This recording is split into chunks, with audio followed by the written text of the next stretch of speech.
உருவாக்குனவர் ஒரு சாதாரண நாள் இல்லை, நல்லா படித்த ஒரு பட்டம் பெற்றவர் அவரு.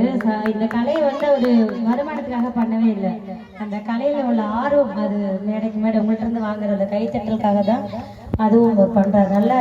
நல்ல கரகோஷம் கொடுக்கலாம் அவருக்கு.